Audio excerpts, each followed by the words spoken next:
pouquinho um tema. É um tema que a gente não encontra ainda em obras.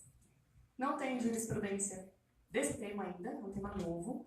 Então, assim, se vocês olharem e começar a falar, vocês vão estar falando besteira. É tudo na minha cabeça, tá, gente? Fiquem tranquilos. É só para a gente começar a pensar em como trabalhar com essa convenção. Então, eu agradeço novamente a presidente doutora Rosa. Eu sei que é bem corrido o trabalho na ordem, demanda muito tempo, né? E fique à vontade, não fique chateada, tá bom? Obrigada, doutora Renata. A Tatuapé é assim, nós sempre estamos um passo à frente. Isso é motivo de orgulho, né? Obrigada, viu, doutora? Doutora, antes de começar, por favor, pastor que eu saio, passe, por gentileza, as colegas e colegas, Sim, os próximos eventos aqui da nossa subseção. Então, no dia 10/6, 10 de junho, às 9 horas, lançamento da campanha do agasalho da subseção, na Faculdade do Mundo. O endereço é Rua Francisco Marengo, número 1470. No dia 11 de junho, às 19 horas, palestra Prática Jurídica Imobiliário com ênfase de Direito Tributário. Dia 13/6, às 19 horas, palestra Reforma Previdenciária. Essa não vai ser aqui na nossa subseção, vai ser na Associação Comercial da Distrital Tatuapé, na Rua Pucarana. Acho que mais pra frente a gente vai ter endereço certinho.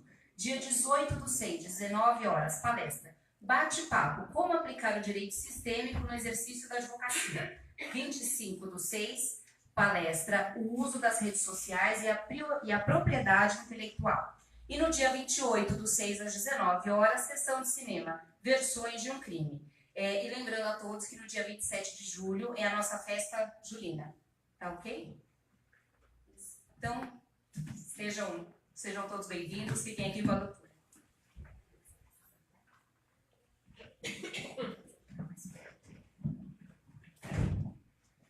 Bom, gente, vocês podem ver essa fotinho aí, eu até comentei que quem chegou mais cedo, a gente não sabe se é um advogado chorando com essa comissão coletiva ou é um bancário. Né? Tá chorando, tá triste, não estou muito feliz, não. Com certeza não é um advogado de reclamar, né? É um advogado de reclamante, está ali sofrendo com a convenção coletiva. Bom, mas vamos lá para o tema da palestra. Antes de começar a falar de propriamente essa nova convenção coletiva, vigente hoje, a gente tem que dar uma observada na convenção coletiva anterior, né? Porque a gente vai falar de vigência. Para saber o que a gente vai aplicar hoje, a gente tem que saber como ficou, se é que ficou, se vai aplicar, o que vai fazer. Então, a vigência da CCT antiga, dos bancários, ela era vigente ali por um período de 2 anos, como é prática uma convenção coletiva, e ela iniciou a vigência no dia 1/9/2016 e terminou a vigência dela dia 31 de agosto de 2018, recente, ano passado. E o que se previa? Basicamente, gente, o que eu vou falar aqui? Eu vou falar da 7ª e 8ª hora, o que a gente vai aplicar, né? Porque a gente sabe que tem a supressão, então o tema mais ou menos é esse, só para dar uma introdução. Então, e onde está previsto isso? Na cláusula 11. Lá na cláusula 11, falava da gratificação de função dos bancários. Se vocês verificarem, aqui não fala nada de compensação, com hora extra, com nada disso. Aqui a gente tem somente a previsão de que o adicional ele não podia ser inferior a 55% e tinha que respeitar os critérios mais vantajosos, ou seja, se algum banco pagasse mais que 55%, ok. É mais vantajoso se tivesse um acordo individual, um acordo direto até com o funcionário, uma contratação com um valor maior, ok. Não podia ser menor que 55%. Então isso era o que a gente tinha vigente até essa data de 31 de agosto de 2018. A convenção anterior não tinha uma cláusula sequer falando de compensação de horas extras da 7ª e 8ª hora, em caso de desconfiguração do cargo de confiança. Mas aí chegou a nova convenção coletiva. E ela tem vigência, também está lá na cláusula 60, do dia 1º de setembro de 2018 até 31 de agosto de 2020. Ou seja, quando você abre uma convenção coletiva, você vai olhar a vigência dela. Ela tem vigência nesse período. Logo, presumo eu, que as regras que ela ali dentro contém têm que ser aplicadas apenas a esse período, e não um período retroativo. Senão seria dizer que a convenção coletiva anterior ela era nula. A gente não vai aplicar mais nenhuma convenção coletiva anterior a essa. Já é um pensamento que fica na nossa cabeça. É válida a nova regra para período anterior ou não? Só falando da cláusula de vigência. Aqui está dizendo que ela só tem vigência nesse período. Não tem nenhuma observação aqui contra qualquer cláusula. E aí a cláusula 11 vem. O CAPT é o mesmo, falando dos 55% e tal, respeitar os critérios mais vantajosos. Não muda nada da redação anterior. O que vai mudar? O parágrafo 1º, que aí foi a grande discussão. Eu lembro de entrar no YouTube no ano passado, perto da vigência da nova comissão coletiva, que tem de vídeo de advogado lá. Venha logo para o escritório, porque depois você não tem mais direito a nada. Você não vai ter direito a hora extra. Venham bancários, venham todos agora correndo. E até se divulgava isso na mídia, em redes sociais, a gente no escritório acabava recebendo ligação de bancários mesmo, que estavam ativos, não tinham sido demitidos, preocupados. E agora? Eu vou perder meu direito? Porque eu fui registrado ali num cargo de confiança, mas de fato eu não tenho cargo de confiança. E se eu não entrar correndo, eu vou perder? O que eu faço? Porque meu colega falou que eu tenho que entrar, e ficou aquele burburinho. Porque de fato é isso que está escrito aqui. O que vai dizendo? Que, havendo decisão judicial que afaste o enquadramento do empregado, na exceção do parágrafo 2º do 224, ou seja, que o juiz chegue para ele e fala, não, você não tem cargo de confiança. E o que significa não ter o cargo de confiança? Ele tem que estar sujeito a uma jornada de 6 horas e 30 semanais. Além disso, seria o quê? Hora extraordinária. Então, quando o juiz afastava essa situação, na prática, o que a gente via? A gente, como advogado, ia lá, desconfigurava o cargo de confiança e pedia hora extra acima da sexta. E o que o juiz fazia? Vendo que não havia mesmo cargo de confiança, ele desconfigurava. Aí ele aplicava hora extra acima da sexta. Então, 7ª, 8ª hora, se trabalhasse mais, as outras horas também. Isso tudo vinha no processo como horas extras. E o adicional que ele recebeu? Se compensava, não se compensava? Na prática, não se compensava.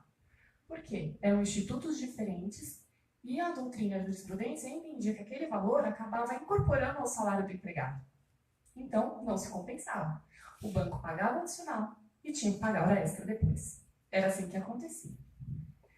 Aí, não sei como nem porquê, o sindicato dos bancários resolveu aceitar essa cláusula, sem contrapartida, o que é mais estranho.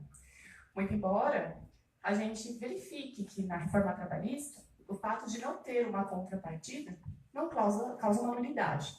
Isso pode acontecer hoje, coisa que também não era bem vista antes. Antes não tinha contrapartida, dava para anular a cláusula. Hoje não. Mesmo que não tenha uma contrapartida, não vai ser por isso que a cláusula é nula. Mas, enfim, aqui não houve contrapartida nenhuma e eles aceitaram essa cláusula ali. Essa cláusula, digamos, foi negociada ali. E aí vem aquela história, da reforma trabalhista, negociado sobre o legislado. Vocês podem negociar tudo? Qual é o limite? O céu é o limite? Posso negociar qualquer coisa? Mas, enfim, voltando aqui para o artigo. Então, no parágrafo 2º, 2 vezes 4, se desclassificou, estando este recebendo ou já tendo recebido a gratificação de função, que é a contrapartida ao trabalho prestado além da 6ª hora, de modo que a jornada somente é considerada extraordinária após a 8ª. O que a comissão coletiva está dizendo? Que aquele adicional que ele está recebendo, de 55% no mínimo, já remunera a 7ª e a 8ª hora. E se ele fizer horas a mais, aí ok, hora extra, acima da 8ª. Mas essas 2 horas diárias, elas não são horas extras. E se assim forem consideradas, se compensa com o adicional recebido. Mas lembram que a hora extra tem um adicional, né? Não é hora simples. Tem esse detalhe. Que compensação ficta é essa que colocaram aqui? Porque não é uma compensação de valor real. É uma compensação ficta. Mas está aqui. Então vai falando que é considerada extraordinária após a 8ª e o valor devido relativo às horas extras e reflexos será integralmente deduzido e compensado com o valor da gratificação de função e reflexos pago ao empregado.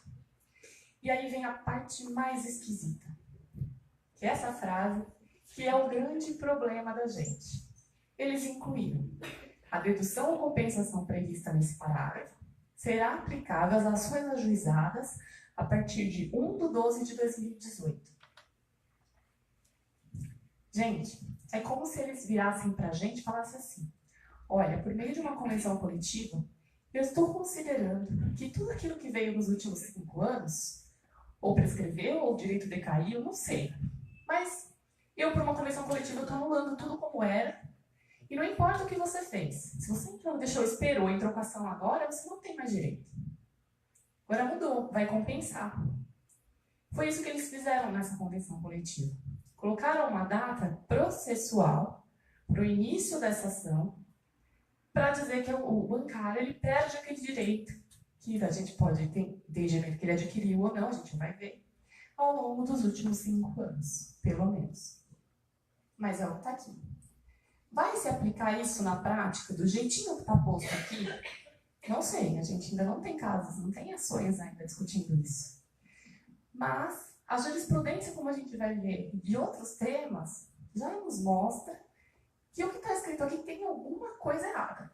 Não está totalmente certo. Ou pelo menos, para aqueles que podem achar que está correto, não vai trazer a segurança jurídica que os bancos precisam, que eles querem. Nenhuma segurança jurídica, porque, na verdade, isso vai ocasionar mais ações trabalhistas, ao contrário do que se falava. Porque se falava o quê? Depois da reforma trabalhista, acabou a justiça do trabalho. Não vai ter mais ação, o número das ações vão cair. Realmente, caíram. Vamos ser realistas. No primeiro momento, caíram. Porque todo mundo ainda está tateando a reforma. Mas, ao longo do tempo, conforme as decisões vão saindo, vocês podem verificar que alguns temas eles já estão voltando a um ritmo de propositura maior. Né? Nem que ninguém me ouça aí, né, nas redes sociais falando isso, vai que chega a algum lugar que vem outra lei, né? Vamos isolar. Mas, enfim. Então, o que acontece? Uma cláusula como essa, ela não traz segurança jurídica para o empregador. Porque ela não foi tecnicamente bem colocada. Poderia ser considerado válida uma cláusula assim? Sim. Dependendo da sua escrita. Eles poderiam pensar numa outra forma de negociar isso, de fato suprimir esse direito, mas não querer também suprimir a de eterno do passado. Né? Daria para se fazer de outra forma. E aí a convenção continua, porque eles não são tão malvados. Né? Vai compensar, mas o parágrafo 2º fala. Aquela compensação que é feita do adicional com a hora extra, não vai ser negativo, está lá na letra B. Então, na hora de compensar, se ele ganhava os 55%, vamos colocar nos últimos tempos que ele pediu lá a 7ª e 8ª hora. Se ele recebeu 50 mil reais, mas as horas na hora de compensar ele só ganhou 40, ele recebeu 10 a mais. Então ele teria que devolver 10 para o banco. Então eles colocaram aqui, olha, de forma nenhuma vai ser negativo, não vai ter saldo negativo. Então ele fica com esse crédito de 10. Então se você entra com uma ação trabalhista, seu cliente vai ter que devolver dinheiro para o banco. Ele só não vai receber. Então é mais ou menos isso que está aqui nesse parágrafo 2º. E aí essa cláusula, ela se repetiu não só na convenção coletiva principal dos bancários, mas nos aditivos também. E ela é reprodução, ela é bem repetida. Então a gente vê a mesma cláusula no aditivo do Banco do Brasil, da Caixa Econômica Federal, a gente vê que tem um aditivo também do Santander, e assim por diante. Tem vários outros acordos até individuais que têm a mesma cláusula. Dos financiários também muda alguma redação, a forma de escrever, mas é a mesma coisa. Né? Vem falando lá que o mínimo é 55%. Ops, fechei. Mas eles repetiram a mesma redação, não mudou nada. Passei. Aqui. Então, a cláusula quinta só muda o número da cláusula, mas a redação é a mesma. E aqui fala a mesma coisa, que também na compensação não vai ter valor negativo, e também vale para as ações ajuizadas a partir de 1º de dezembro do ano passado. Então, isso não mudou nada. E o que a gente tinha de jurisprudência antes? E que ainda essa súmula ela não foi cancelada, ela continua vigente, muito embora vocês vão me falar, mas todas as súmulas e OJs, elas estão muitas vigentes, mas não tem mais relação com o direito como ele está hoje. Né? Só que não foi cancelada, enfim, está lá. O que ela fala? Que o bancário não enquadrado no parágrafo 2º 224, que receba gratificação de função não pode ter o salário relativo às horas extraordinárias compensado com o valor daquela vantagem. Ela é totalmente contrária àquilo que está previsto à convenção coletiva. Aí vocês vão me falar, tá, mas essa súmula ela é anterior à convenção coletiva e ela não tem força de lei. Ok, mas ela está vigente. E por que eu estou colocando ela aqui? Porque, na verdade, quando você for pensar em fazer um pedido, que a gente vai conversar sobre eles na palestra, você pode usar até o embasamento da súmula, dizendo que até mesmo antes da vigência já se tinha um posicionamento majoritário nesse sentido. Que o direito material já previa que são coisas distintas, e a gente não se compensa coisas distintas. Quem faz reclamada, vai na defesa geralmente pede compensação, não pede. E fala que qualquer valor pago seja compensado. Quem faz reclamante na hora da réplica, o que fala? Olha, não se pode compensar verbas de natureza diversa. Então, salário você compensa com salário. Você não compensa salário com hora extra. Até porque o nosso salário, a nossa folha de pagamento, ela não pode ser aquela folha global, né? Ela tem que estar discriminada, o que está sendo pago. Sob pena até de se pagar a diferença. Aquela verba novamente. Então, a gente tem esse detalhe. E a CLT? Ela fala alguma coisa a respeito dessa compensação? Não, ela é silente, ela não fala nada, em momento nenhum.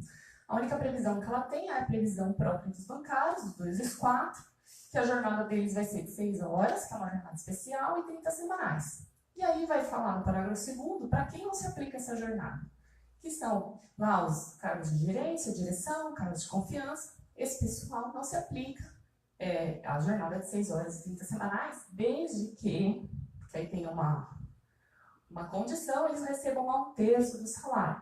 Convenção coletiva manda lá um valor maior, né, 55%, mas a CLT fala um valorzinho menor ainda. Então, agora vamos começar a pensar nessa cláusula da convenção coletiva que fala da compensação e que tem aquele prazo para entrar com as ações. Aquela cláusula que fala para compensar o adicional de atividade, o adicional de cargo de confiança com horas extras, é uma norma de direito processual ou uma norma de direito material? O que vocês acham? Alguém acha que é uma norma de direito processual? Processual? Por que você, doutor, acha que é processual? Por conta do prazo da vigência? Para entrar com a ação. Mas o fato de você pensar que ela é só processual ou ela também tem uma parte de direito material? Vamos dizer, ela pode ser dividida em 2.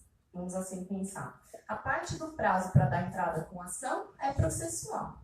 Mas a parte que fala da compensação é direito material. Então, a gente tem 2 coisas escritas dentro de uma mesma cláusula, que, na verdade, deveriam estar, para ficar uma redação melhor, em 2 parágrafos diversos, que a gente já conseguiria visualizar de cara que tem 2 coisas dentro de uma.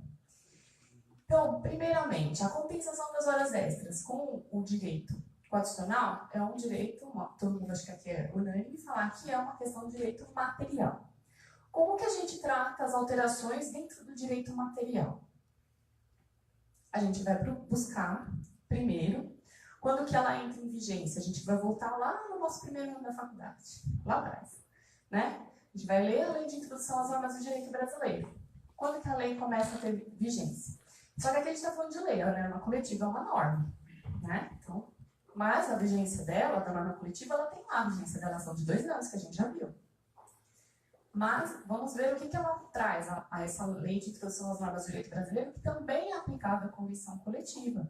No artigo 6º, ela fala que essa lei pode ter efeito imediato geral, por ser uma lei. No caso da convenção coletiva, ela não tem efeito geral, porque ela é para aquela categoria que houve a negociação. Respeitados o ato jurídico perfeito, o direito adquirido e a coisa julgada. O que é o ato jurídico perfeito? O parágrafo primeiro vai falar. É o que já foi consumado, segundo a lei vigente, ao tempo que se efetuou. E o direito adquirido? É os direitos que o seu titular já tem, ele já adquiriu aquele direito. Ele só não exerceu ainda, mas ele poderia. Vocês concordam comigo? Se o bancário está lá, antes da convenção coletiva entrar em vigência, ele está lá trabalhando no cargo de confiança. Só que na prática, aquele cargo não é um cargo de gerência. Vamos colocar, ele é caixa no banco, mas na carteira de trabalho dele está lá anotado que ele tem cargo de confiança e ele recebe um adicional.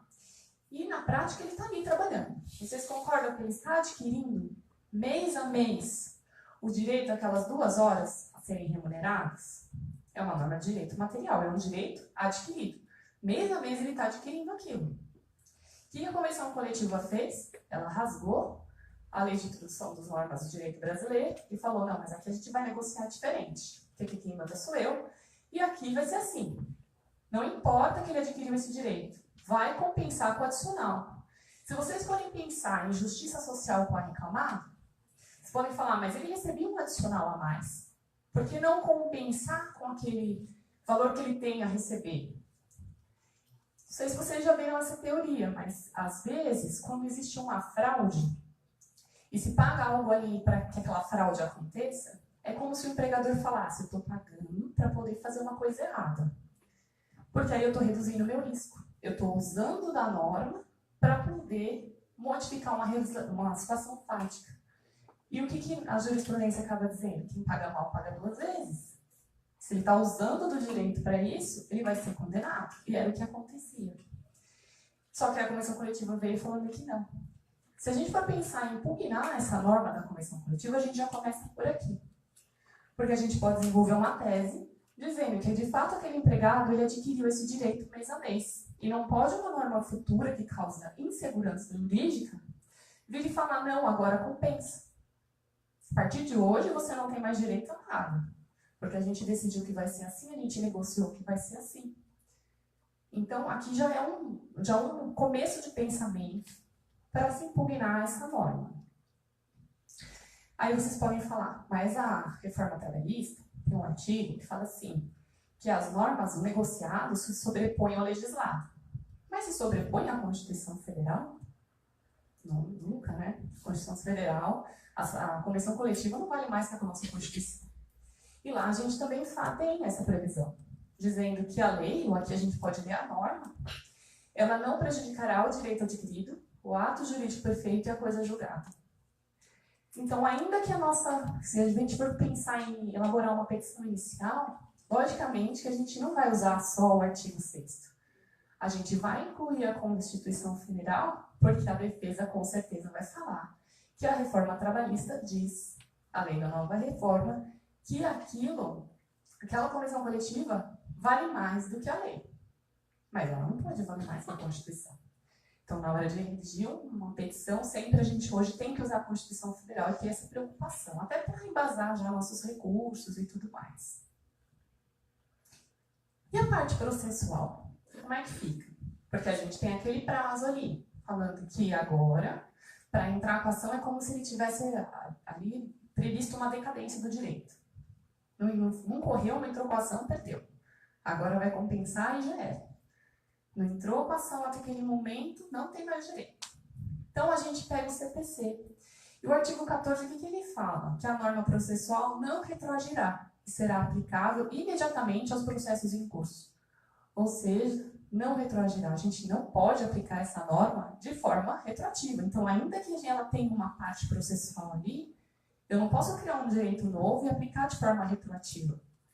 Então, até pelo CPC, não seria viável essa norma. Ela não seria correta quanto à aplicação retroativa, né? E aqui é outro embasamento já para uma possível petição. Ainda que se considere que a norma é de caráter processual, nos moldes do artigo 14, essa cláusula é nula de pleno direito, uma vez que não pode ser aplicada de forma retroativa. Então, a gente já tem uma fundamentação legal aqui também. E dá também para criar tese comparando o direito. A gente não pode ficar preso só no direito do trabalho. Vamos imaginar que, na verdade, a Convenção Coletiva estivesse tratando de um direito ali previsto no Código Penal, por exemplo. Na área penal, eu não sou penalista, né? Se tiver penalista aqui, eu estiver falando uma besteira, me corrijam. Mas, pelo que eu me lembro de quando eu estudei, algum tempinho atrás, aí eu falo um tempinho, né? Que eu não vou revelar aqui, mas enfim. Não sei se mudou, mas era assim. Se eu tenho uma norma incriminadora, hoje vai entrar uma nova lei, que vai constituir um crime. Eu não posso vir falar que era crime desde o ano passado. Posso? Não mudou isso, né? Não posso. Então, até no âmbito penal, isso não seria viável. No direito tributário, pelo que eu também me recordo, o direito tributário também. O governo chega aqui hoje e fala, vou instituir um tributo X a partir de hoje e vou taxar todo mundo 5 anos atrás. Sendo que não existia aquela norma, não existia aquele tributo. Posso fazer isso? Não. O que isso causa? Insegurança jurídica. E não pode. Então, o direito tributário, se fosse, também não poderia. E no direito ambiental? Nem se fale dele hoje em dia, né? Com tanto de agrotóxico que foi liberado. Mas, enfim, ainda a gente tem o direito de proteção ambiental.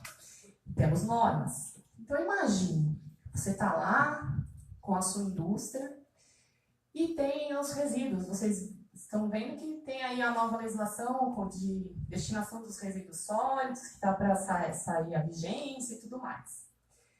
Imagine só, eu tenho uma indústria, tenho meus resíduos sólidos, e aí vem essa lei que ela vai começar a vigorar daqui a pouquinho, que eu vou ter que dar destinação para o resíduo da minha indústria.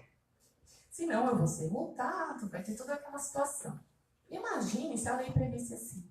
Olha, todo resíduo que você fabricou nos últimos 5 anos, se você não deu destinação, você vai pagar uma indenização. E não vai compensar uma coisa nesse sentido. Eu posso ter uma norma ambiental assim? Não, ela vai valer dali para frente. Geralmente até se tem um prazo para ela começar a valer, não começa de um dia para o outro. Então, também normas de direito de proteção ambiental, a gente não pode, não existe isso. Direito do consumidor, também não. Não podemos nem criar um direito, nem uma obrigação para qualquer das partes, de forma retroativa. No direito civil, a mesma coisa. Imagina, eu assino um contrato hoje e vou colocar no contrato que, na verdade, ele tem validade para os últimos 5 anos, um contrato de adesão, que aí dá para discutir, né? Se é um contrato igualitário, eu até posso colocar, se as partes estiverem de acordo, não tem nulidade. Mas o contrato de adesão, eu posso fazer isso? O juiz vai dizer que essa cláusula está ok? Não vai. Né? Então, de forma comparativa, a gente já vê que tem alguma coisa errada com essa convenção coletiva. Porque se ela se situasse em qualquer ramo do direito, ela não teria validade. Em qualquer área. Não tem uma área do direito que vai falar uma lei nova se aplica de forma retroativa. Não existe. Né? Bom, pode ser que exista. Eu, pelo menos, não conheço. E aí a gente chega numa outra situação. Aí vocês podem falar assim, mas para o bancário que começou a trabalhar depois da vigência da convenção coletiva, ok. Para ele pode se aplicar. Tá. É discutível ainda, por conta da compensação de objetos diversos, dá para discutir. Mas, e para aquele trabalhador que já está lá no banco trabalhando, nessa situação de cargo de confiança sem ser de confiança, adquirindo esse direito às horas extras todos os dias, e aí vem uma norma coletiva e fala para ele, agora você não tem mais direito, porque agora entrou em vigor a reforma trabalhista. Qual que era a discussão que a gente tinha lá atrás, quando a reforma trabalhista entrou em vigor? Ela vai valer para todo mundo? Para quem já está com contrato em curso? Aplica a reforma trabalhista? Não aplica a reforma trabalhista? Na época, a gente deu palestra, falou muito sobre isso, escreveu sobre isso no livro, dizendo, olha, muito cuidado, não é para todo mundo que você vai aplicar tudo que está ali, porque vai dar problema. O empregador, quando saiu a reforma trabalhista para os empregadores, eles começaram a surtar com os advogados de empresa. Porque eles queriam fazer tudo, com todo mundo, pegar o pessoal antigo, modificar tudo. E aí o advogado falava, olha, você vai ter um risco. Mas como eu vou ter um risco? É uma nova lei. Né? E aqui é a mesma coisa. Eu vou aplicar essa norma para quem está ali no banco já há alguns anos? Sim ou não? Se você tivesse que orientar o banco, aplica ou não aplica, para reduzir passivo, vocês falariam para o banco o quê? Aplica para todo mundo a convenção coletiva que vier lucro ou não? Vamos tomar mais um cuidado e vamos aplicar para quem está entrando agora. Se vocês tivessem que prestar essa consultoria. O advogado, estou falando do contador, porque o contador vai fazer os cálculos, vai ver a redução ali mensal da folha de pagamento e talvez ele fale, topa, vai lá, reduz todo mundo, está tudo certo. Né? O advogado trabalhista ele já vai ter uma outra visão, ele vai ter essa cautela. Pelo menos, o que o advogado trabalhista vai falar? Se você quiser fazer, você faz. Mas se você pode ter um passivo, você pode. Né? Faz um relatório bonitinho e coloca, vai ter risco. E não diga depois que eu não avisei. Bem isso, porque senão se o advogado trabalhista não falar isso a hora que der o problema, é ele que vai ser cobrado. Então, a gente já tem jurisprudência sobre isso. Se a nova lei ela é aplicável para os contratos em curso ou não. E a jurisprudência ela se divide hoje. Tem jurisprudência falando, aqui eu peguei como uma situação espelho as horas em time. Porque a reforma trabalhista ela vem, a nova legislação, e supria horas em times. Só que acontece que na prática, aquele trabalhador, ele estava adquirindo direito mês a mês. E de um dia para o outro, vem uma nova lei e fala, agora o empregador não tem mais que pagar isso. E aí, o que eu faço com aquele empregado? Eu deixo de pagar? Eu continuo pagando? O que eu fazia? Então, sobre isso, a gente já tem jurisprudência hoje. Já deu tempo de formar essa jurisprudência. E só que isso não ajuda muito a gente, porque tem jurisprudência para os dois lados. Então, eu trouxe um julgado dizendo que a lei ela vai suprimir esse direito das horas em times e não vai alcançar os contratos em curso quando da vigência da lei. Porque ele vem falando exatamente isso, que o funcionário ele tem um direito adquirido, ele já adquiriu o direito àquela verba. Aquilo integrou ao salário dele. Por mais, às vezes, que o empregado não recebesse, vamos dizer que nessa situação ele não estivesse recebendo, mas ele tinha o direito a receber, só foi suprimido. O empregador não pagou. Então, aquilo adquiriu, entrou na esfera dele, de direito dele. Não vai mais sair dali. E aqui vai falando, não, então para ele não vai aplicar. Conseguimos espelhar isso para o bancário? Sim? Um juiz que julga dessa forma, dificilmente ele vai falar que nessa convenção coletiva pode ser aplicado por contrato vigente. Porque é a mesma situação, só muda o direito. E a norma onde está previsto. Aqui estava previsto na lei, lá, aqui, né, nesse caso, entre horas 20 mil está previsto na lei a redução. E a 7ª e 8ª hora, a diferença é que está numa convenção coletiva. Só muda o instrumento. Mas a base, espelho, é a mesma. Então, assim, até para a gente fundamentar em contratos vigentes, hoje a gente já encontra jurisprudência para se basear. Vocês podem citar jurisprudências como essas de outras matérias como condição espelho para um outro direito material. Já tem embasamento. Só que para a reclamada também tem. E aqui a gente tem uma outra decisão. E aqui, o que a juíza, o tribunal acabou entendendo da TRT da 3ª região? O que disse que não pode é um TRT da 3ª e que diz que também que pode cortar é o da TRT da 3ª. Então, dentro da mesma região, a gente já tem julgados diferentes, de turmas diferentes. Então, aqui vai dizendo o seguinte, que a nova lei ela suprimiu aquele direito. Então, não é justo para o empregador ter que fazer algo que não está previsto na lei. Então, ele não tem que pagar mais nada. Não está a lei não manda ele pagar mais, então ele deixa de pagar. Não importa se o contrato está em curso ou não está em curso. Então, ao mesmo tempo que, se você for pensar em entrar com uma reclamatória trabalhista para o bancário, com aquela condição espelho, a defesa vai vir nesse sentido e você já sabe. Então, você já está pronto para isso quando vier a defesa. Porque, da mesma forma que a gente procura a jurisprudência quando vai entrar com a ação, também procura quando vai fazer a defesa. Quem está certo e quem está errado? Aí depende do ponto de vista, né? De cada um. Aqui pode ter um entendimento diferente. Então, a reforma trabalhista, se entendendo ali que ela é válida, vigente, não é inconstitucional, diferente do que a gente pensa, no caso eu penso, né? Porque quem já leu o livro já fala, sabe? Que a gente declarou inconstitucional quase tudo ali, né? Pelo menos doutrinariamente. Mas, se você for pensar que está ali, está vigente, até que digam o contrário, porque por mais que a gente na doutrina diga alguma coisa, quem dá a palavra final não é nenhum doutrinador, né? São os juízes, é a jurisprudência que vai lá colocar, dizendo se é constitucional, se não é, se vai aplicar, se não vai. Mas, enfim, lá no 611-A, na reforma trabalhista, vem dizendo que a convenção e o acordo coletivo tem prevalência sobre a lei. Quando dispuser sobre pacto quanto à jornada de trabalho. Aí vem identificação dos cargos que se enquadram como função de confiança. Ou seja, se eu tiver uma convenção coletiva que está falando que o caixa do banco tem cargo de confiança, ele vai ter. Porque a convenção coletiva é Deus. Ela pode fazer tudo, qualquer coisa. É isso que a reforma está dizendo aqui. Na prática, isso se aplica? Pode ser que sim, dependendo de cair, pode ser que não. Mas raramente não. O juiz é muito pela realidade fática. Né? Aí vem, inciso 5. Aí vem falando que a identificação dos quadros, isso eu já falei. E aí vem o parágrafo 2º, que foi aquilo que eu falei. A nova lei, ela fala o seguinte: na convenção coletiva, se eu tiver uma cláusula prejudicial ao empregado, tudo bem, ok, eu não preciso dar nada em troca para ele. Eu não preciso colocar uma cláusula que dê algum direito a ele para que eu possa suprimir um direito. Isso está certo. Essa cláusula não vai ser nula por conta disso. Por que eles se preocuparam em colocar isso no texto de lei? Porque não uma vez, mas várias vezes, acontecia de haver a nulidade de uma cláusula coletiva por conta de falta de reciprocidade. Se tirava um direito, não se dava nada em troca, o judiciário vinha. Nada disso. Você quer tirar um direito, então você tem que dar um benefício.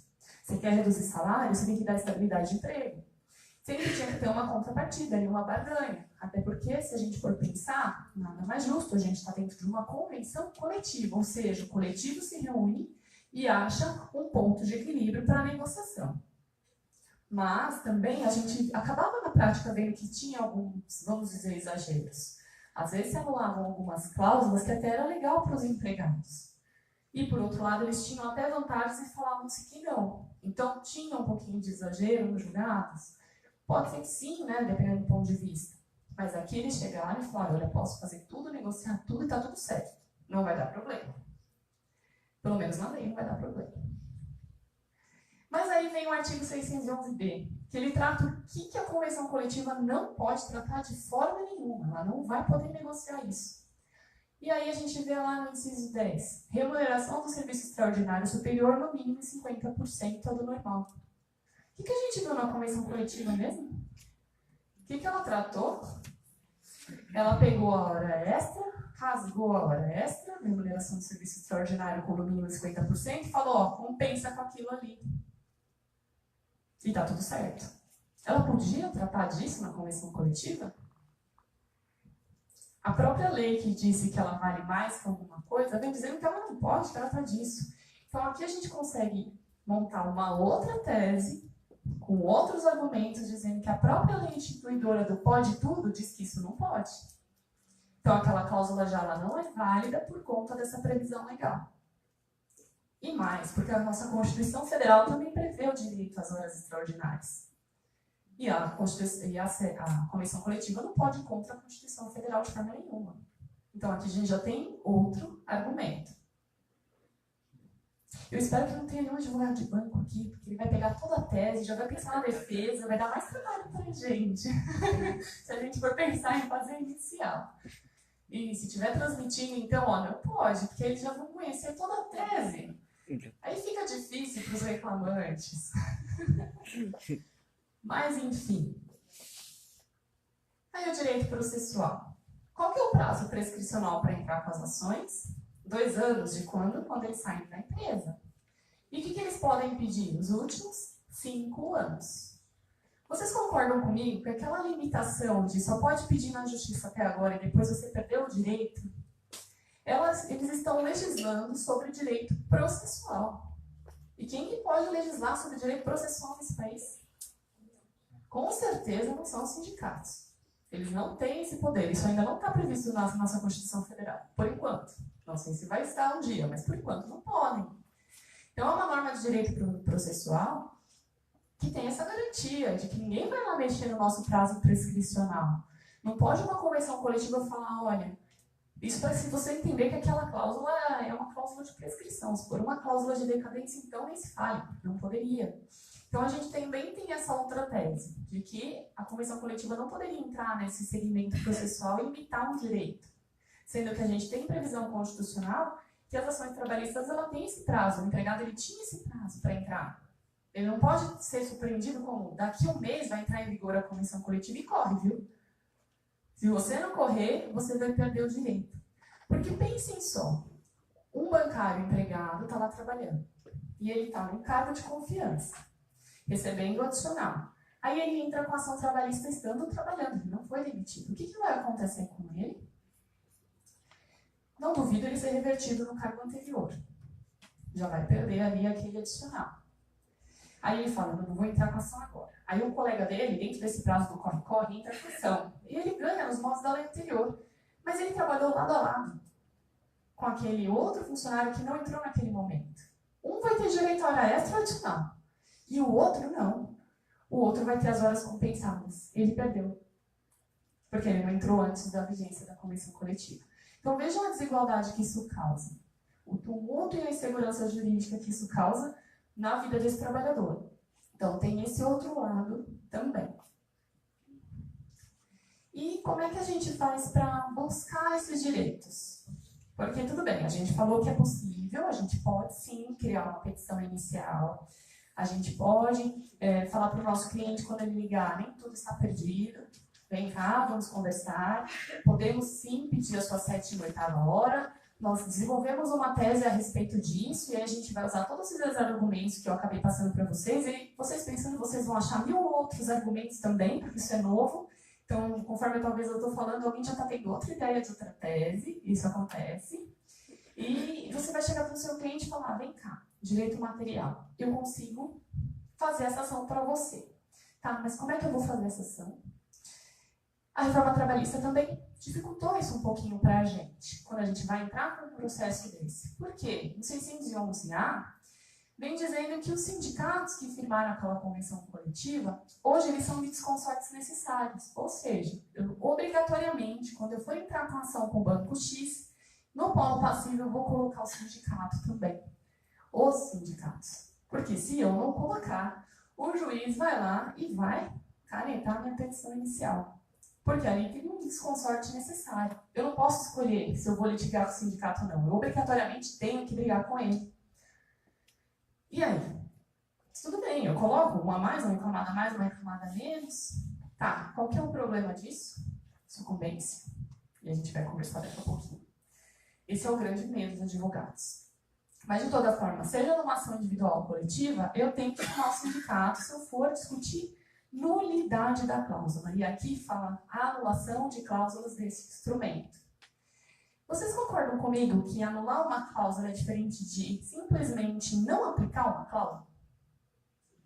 Tecnicamente é diferente.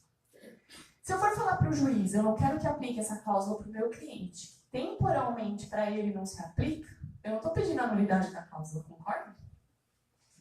Então eu consigo não chamar o sindicato. O juiz vai entender isso? Não sei, a minha cabeça pensou isso. Se ele vai entender o que eu quis dizer, eu não sei. É um risco não chamar o sindicato? Fazer uma ação sem chamar o sindicato é. Quem tem que escolher se vai correr esse risco ou não? Nosso cliente. Então a gente tem que explicar isso para ele. A anulação é diferente da não aplicação. Tem uma hipótese aqui que eu posso não chamar o sindicato, mas isso vai te dar um risco. O risco é o juiz não aceitar a sua ação. E o juiz pode te dar um prazo para eu arrumar essa petição ou simplesmente ele vai acabar com o seu processo. E ele pode condenar custas e tem todo esse risco. Então você vai assinar um termo de risco para mim. Se você quiser que eu não coloque o sindicato, eu te expliquei tudo isso, você assina aqui. Se o cliente assinar, se ele está ciente daquilo que ele está, aquele rumo que ele está querendo tomar, você vai na entrada sem o sindicato. E até você pode colocar na sua petição inicial que se o juiz entender que é obrigatória a participação do sindicato, e você está requerendo prazo para fazer o aditamento, já coloca na petição inicial de cara. Para que, tudo bem, você vai dar uma defesa ali para a defesa? Não vai, mas a defesa ele vai saber disso também. Né? Você não está contando uma novidade para o advogado reclamar. Então, porque você já colocando no inicial, o juiz vai falar, melhor eu dar um prazo. Né? Você já dá a dica para o juiz, me dá um prazo, não vai extinguir a ação de cara. E aí o juiz pode dar esse prazo e você fazer a retificação. Então, é importante conhecer que, entrando com a ação, tem esse risco de chamar ou não chamar o sindicato para o polo passivo. Tá muito rápido, tá dando para entender? Tá tranquilo. A gente vai terminar rapidinho, porque tem muita coisa para se falar. Aí a gente pode até abrir para conversas. Bom, aí a gente já viu que tem que chamar o sindicato. Como que a gente vai montar essa inicial? Tem alguns caminhos. A gente pode trabalhar muito bem com os pedidos sucessivos ou subsidiados. Né? Como assim? Eu posso pedir para o juiz, primeiramente, para não anular a cláusula, somente para não aplicar para o meu cliente, porque temporalmente para ele não aplica. Não é que a cláusula é nula, mas para o meu cliente, como o trabalho do contrato dele está em curso, para ele não vai aplicar porque a jurisprudência assim já entendeu. E aí eu não chamo o sindicato. Meu cliente ciente, querendo entrar com ação assim, tudo certo. Mas eu posso colocar também, de forma sucessiva, se esse não for o entendimento do juiz, que eu estou querendo a nulidade dessa cláusula. E a nulidade para aquele ponto que ela vai retroagir. Ou seja, olha, primeiro eu vou pedir tudo, eu vou pedir a nulidade completa. Olha, eu não quero que esse direito de compensação aplique para o meu cliente de forma retroativa nem daqui para frente, porque o contrato dele já iniciou lá atrás, ele já adquiriu esse direito, não pode cortar do meu cliente. Primeiro eu peço mais. Caso o juiz assim não entenda, eu vou fazer outro pedido dentro da mesma inicial. Porque se eu não fizer o pedido, não tenho pedido, não pode ter condenação. Eu estou lastreando o objeto da sentença, estou lastreando também o limite da lide e da defesa. Então, caso ele entenda que eu vou anular tudo, não posso anular tudo, eu vou pedir o quê? A nulidade retroativa. Somente. Olha, tudo bem, vai aplicar a cláusula? Aplica. Mas daqui para trás não pode. Porque a cláusula ela não pode retroagir. Você quer atingir meu cliente para não compensar essas horas? Daqui para frente, ok, aceito fazer essa compensação da 7ª e 8ª hora com adicional. Mas da vigência da CCT para frente. No período que ela não era vigente, jamais. E aí você vai fazer esse outro requerimento. E por fim, para você não ter uma improcedência total nessa ação, você vai pedir para aplicar a norma. Se na pior das hipóteses o juiz entender que isso tudo é válido, então eu requeiro a 7ª e 8ª hora com a compensação do adicional que ele recebia. Logicamente que antes de tudo, o que a gente vai ter que fazer na prática? Calcular isso aqui. Para ver quanto que vai dar essa conta. Tudo bem, ele não vai sair perdendo, mas pode sair sem ganhar nada. Então é interessante, quando a gente pega o contrato, verificar de fato quanto de horas extras da 7ª e 8ª ele tem para receber e quanto de adicional ele recebeu. Faz as duas planilhas e depois compensa uma com a outra. Vê se sobra a salva. Porque às vezes o pessoal fala assim, acabou a ação do bancário, que agora ele não vai receber mais nada. Mas em números, às vezes, tem diferença. Tudo bem, não vai ser o valor que você recebia numa ação trabalhista antes. Mas, às vezes, tem um residual ali que ele tem que receber. E aí, se tiver essa diferença, você faz esse requerimento. Então, nem tudo está perdido. Fora que só compensa com o adicional a 7ª e 8ª hora. A 9ª hora é hora extra, 10ª hora é hora extra, e assim por diante. Então, não é que acabou a hora extra do bancário. Acabou, vamos dizer assim, para quem entende que acabou, somente a questão da 7ª e 8ª hora por conta do adicional que ele recebia. A convenção coletiva veio tentar diminuir o passivo do banco. Basicamente é isso. Então, tomar muito cuidado e ser bem prudente quando for fazendo os pedidos sucessivos e subsidiários. A diferença muito técnica, vamos dizer assim, para o pedido sucessivo e o pedido alternativo. Qual que é a diferença do pedido sucessivo para o alternativo? Porque às vezes a gente vê em petições iniciais que o reclamante, por exemplo, requer a insalubridade ou a periculosidade. Isso é pedido alternativo, quando a gente coloca o ou. Só que o juiz do trabalho às vezes não é muito técnico, ele fecha os olhos e entende que é subsidiário, porque ele entendeu o que você quis dizer. Mas o ideal é a gente não pecar pelo excesso, ser bem técnico. Se você está pedindo o pedido sucessivo subsidiário, ele sucessivamente tal coisa. Ou seja, primeiro eu quero isso. Se não der certo, aí eu quero aquilo. Não eu quero isso ou aquilo. Porque a escolha fica para quem? Para o devedor. É como se eu dissesse, banco, escolhe qual desses você quer e me dá qualquer um que eu estou aceitando. Fora que para o valor da causa tem muita diferença. Pedido sucessivo e pedidos alternativos. No ou, eu pego de maior valor e ele é o meu valor da causa. No sucessivo, não. Eu pego o meu pedido principal e ele é o meu valor da causa. Ele vai ser minha sucumbência. Então, tem diferença. E eu não sei, mas algumas defesas já notaram essa diferença. E quando o advogado reclamante, digamos que faz tecnicamente errado, se utiliza isso até para modificar o valor de condenação de sucumbência, para majorar, quando usa o ou de forma incorreta, quando está querendo dizer que o pedido é sucessivo e, na verdade, está usando o ou ali. Então, tomem muito cuidado com essa parte técnica que pode dar problema. Mas, enfim, nessa situação da convenção coletiva, é importante a gente fazer esses pedidos escalonados. Eu peço mais, se o juiz achar que não, um pouquinho menos, se ele achar que não, menos ainda, se ele achar que não, quase nada. mas eu tenho um requerimento ali para ser observado. Antes a gente tinha também a súmula 102. O que ela dizia? Que o bancário que exerce a função de confiança e recebe a gratificação não inferior a 1/3, já tem remunerado as 2 horas extras extraordinárias excedente a 6. Já tinha essa previsão na súmula. Só que o que acontecia na prática? Mandava remunerar como horas extras, por mais que a gente tivesse a previsão de súmula. É como se eles tivessem pego essa súmula, desse uma melhorada nela, deixado ela bem expressa, falando, vai compensar, melhoraram essa súmula e falaram, agora está na comissão coletiva. Agora não tem erro. Acabou o passivo do banco. Foi mais ou menos isso que foi feito. E os riscos dessa ação? Porque tudo bem, a gente já viu que dá para pedir anulação, dá para pedir para não aplicar, dá para fazer pedidos subsidiários, dá para fazer bastante coisa, dá para trabalhar bem com essa convenção coletiva. Hoje a gente consegue trabalhar bem ou os advogados trabalhistas estão trabalhando amarrados ainda?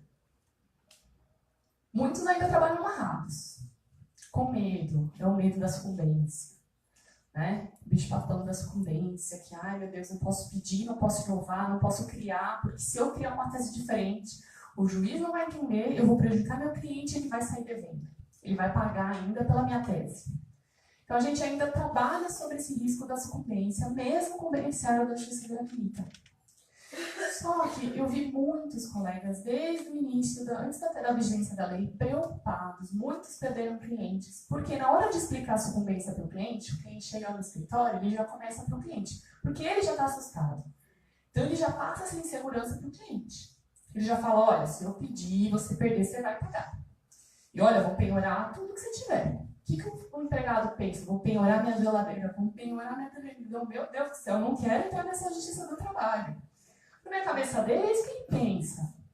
Então a gente também tem que desmistificar alguns mitos para esse trabalhador, né? Logicamente, a sucumbência, ela está aí?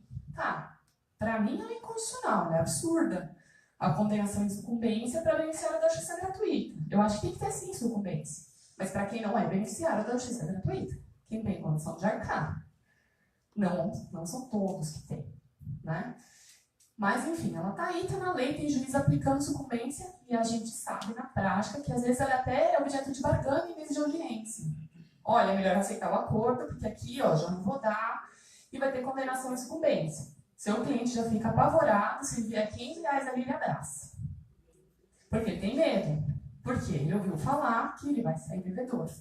Então, quando esse cliente ele chega no nosso escritório, a gente tem que explicar para ele de uma forma simples. Achando que não achando que é um advogado na nossa frente que está entendendo o que a gente está falando. Você tem que explicar para um leigo o que é a sucumbência. E explicar, olha, pega um papel, pega lá uma caneta, fala, ó, a gente vai pedir A, B e C. Vamos colocar só os nominhos aqui, A, B e C. Se eu pedir A, 10 mil, você ganhar o quê? Se eu pedir B, 10 mil, você perder? Tá, põe um X ali. Se eu pedir C, você ganhar mais 10 mil, ok. E aí você vai mostrar em números para ele como é que isso compensa e o que ele vai pagar, se for aplicar a lei. A hora que ele enxerga aquele número, ele fala, não é tão ruim assim. Eu achei que eu ia entrar lá, ia ficar sem minha geladeira, sem minha televisão, e ia piorar até meu cachorro.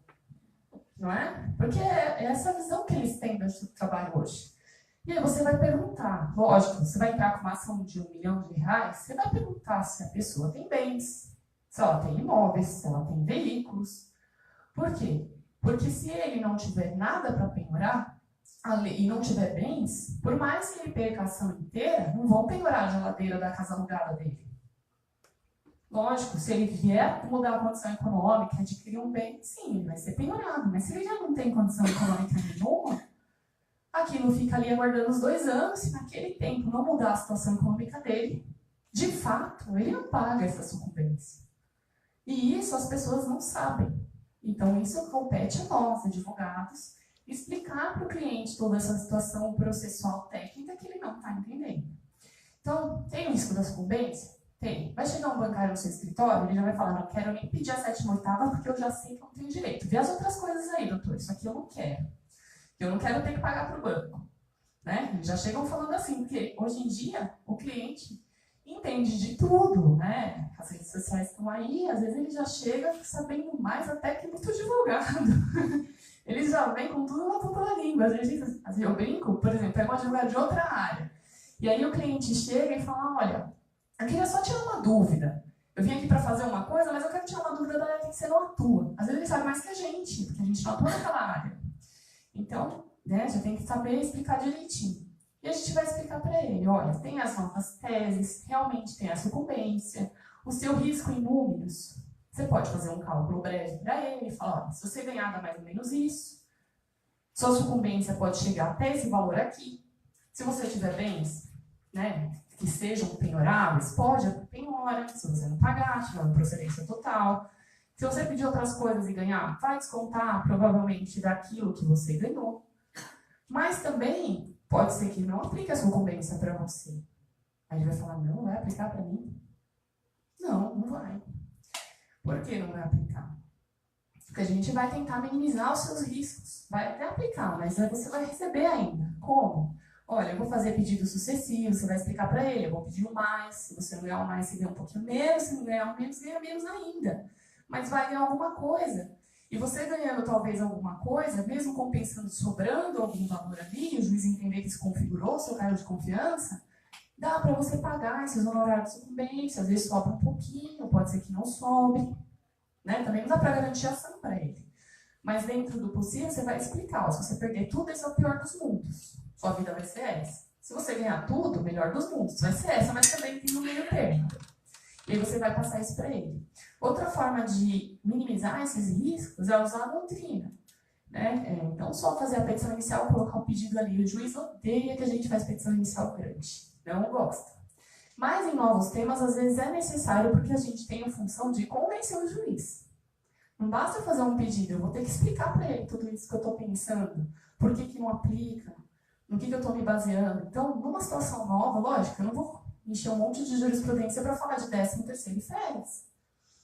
Né? Para fazer um pedido de verbas rescisórias, não tem essa necessidade. Mas numa tese nova, eu vou ter que pegar uma jurisprudência, eu vou ter que pegar uma doutrina, construir um pensamento e convencer o juiz para que ele embarque na minha linha de pensamento. Então, a gente vai minimizar esses riscos nesse ponto. Aí aqui é o merchan, né? Doutrina. Nossa, se vocês não tiverem nenhuma, essa é muito boa. Né? Então, aqui tem um pouquinho dessa questão da inconstitucionalidade no reforma trabalhista, que a gente fala da sucumbência, para pedir para não aplicar a legislação para o beneficiário da justiça gratuita, dá para citar alguma parte. O primeiro mandato de segurança do país que teve sobre a reforma trabalhista, lá do Rio Grande do Sul, do Dr. Marcelo Ambrosio, se não me engano, ele citou a obra para dizer que não vamos aplicar aos processos em curso, né? Tinha aquela discussão, aplica a reforma ao processo que já estava em curso ou não aplica? Então, assim, dá para usar a doutrina, lógico, não tem só a minha não, né, gente? Que eu fiz um merchan básico. Mas tem muita obra legal que vocês podem pegar, fazer citações e se basear. O manual de iniciação é mais a parte prática. Vão ter petições, desde o começo do atendimento, o que a gente fala para o cliente, os termos de risco que hoje virou praxe, a gente tem que fazer. Não dá para entrar com uma ação trabalhista sem ter um termo de risco, porque depois o que vai acontecer? O cliente vai falar, você não me falou. Você nunca me contou que tinha sucumbência. Você pode até ter dito, mas ele não vai lembrar. Na hora que sair a condenação, ele tem 0 de memória, fica bravo e esquece que você contou. Então, assim, é uma garantia para o cliente, o termo de risco, você vai dar uma cópia para ele, e para o advogado. Então, tem um modelo também legal. Bom, e jurisprudência da sucumbência? A gente já tem? Tem. Né? Para o beneficiário da justiça gratuita hoje, a gente já tem jurisprudência pipocando pelo país, dizendo que para ele não vai se aplicar a sucumbência. Então, antes a gente fazia a petição inicial só com base na doutrina. Hoje a gente já consegue citar a jurisprudência. Essa jurisprudência é do TRT da 19ª região. E aí é um processo de 2018, recente. E ele vem falando, beneficiário da justiça gratuita, possibilidade de condenação em honorário de sucumbência, 791, parágrafo 4º da CLT, novo artigo de previsão. E inconstitucionalidade. E aí vem falando que impõe restrições às garantias fundamentais de assistência jurídica integral e gratuita. Ou seja, ele tem isenção de custas, processuais porque ele é beneficiário de justiça gratuita, mas os honorários ele vai ter que pagar. Gente, a Constituição fala integral, ou é tudo, não é nada. Ou tem justiça gratuita, ou não tem, não existe meia de justiça gratuita. Então, a gente já tem jurisprudência nesse sentido. São Paulo tem alguma ainda? Tem, acho que tem uma que saiu, se não me engano, da quarta turma, não. Eu acho que saiu uma na quarta. E tem alguma outra turma que eu vi que saiu também. Mas também é bem tímido ainda esse movimento da inconstitucionalidade da sucumbência. Os juízes estão segurando bastante, estão aplicando a lei como está posta nesse tópico, porque se entende, olha, ele tem condição de pagar porque ele ganhou alguma coisa, então desconta, né? Então, mas aqui para fins de citação, de requerimento, hoje a gente já consegue falar para não aplicar. Lógico que o meu cliente vai chegar no escritório, o bancário vai chegar lá e eu vou falar para ele, ó, tem alguns entendimentos pelo país, se você tiver justiça gratuita, você não paga, mas não é certeza que você não vai pagar. Então você já vai pensando que vai ter o desconto. Se você não tiver, você tem um lucro. Feliz, legal, você ganha um dinheirinho a mais. Agora, se a jurisprudência não for favorável a você, você já está ciente do risco. Então a gente tem que fazer essa colocação também.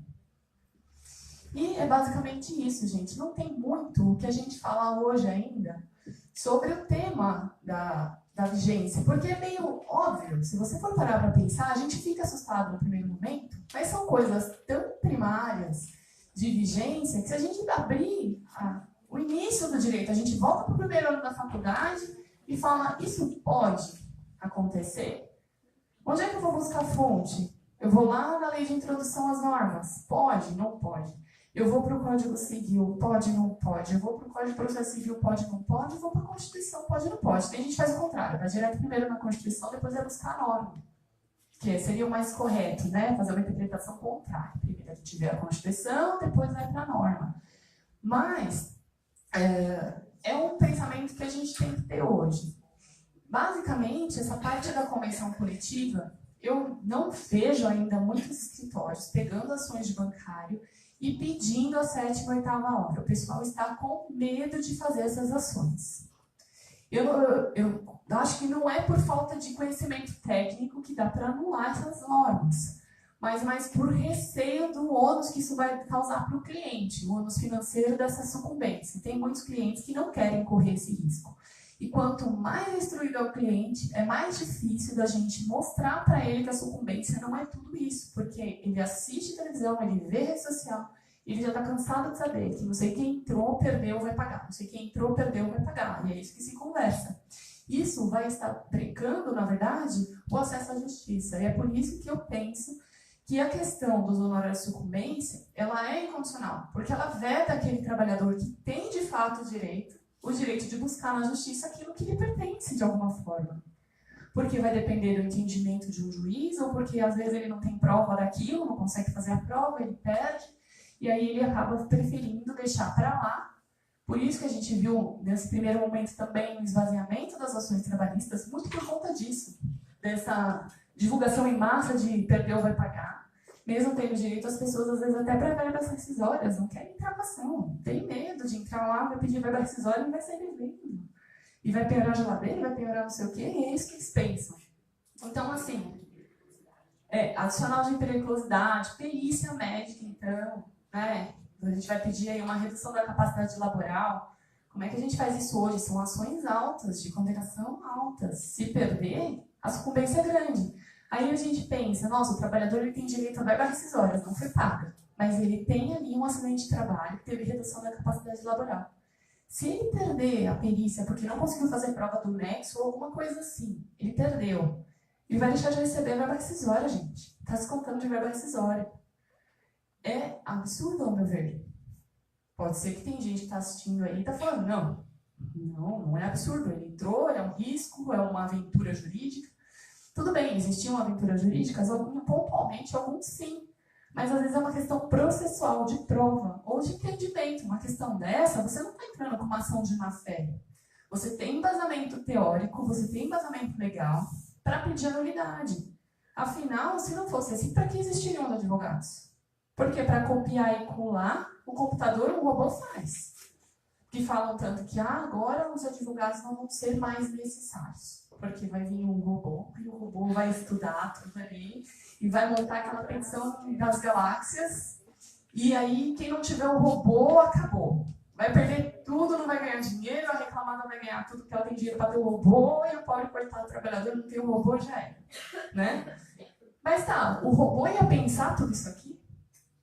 Ele ia fazer todo esse cruzamento de dados iniciais? Não, gente, isso quem faz é a inteligência humana. Por mais que a gente tenha uma máquina super poderosa, ela não consegue, às vezes, ligar esses dados, desenvolver essa tese para começar. Então, o advogado ele é necessário para isso. Não é para copiar e colar. Isso qualquer computador faz. Não precisa da gente. Então, se a gente, como advogado, parar de pensar e ficar com receio de colocar novas teses nessas ações, pedidos novos e parar de inovar, aí sim a justiça do trabalho acaba. Porque ela vai ficar aquela justiça limitada, como, vamos dizer assim, umas pequenas causas, só verba rescisória. Ninguém mais pede adicional de salubridade, ninguém mais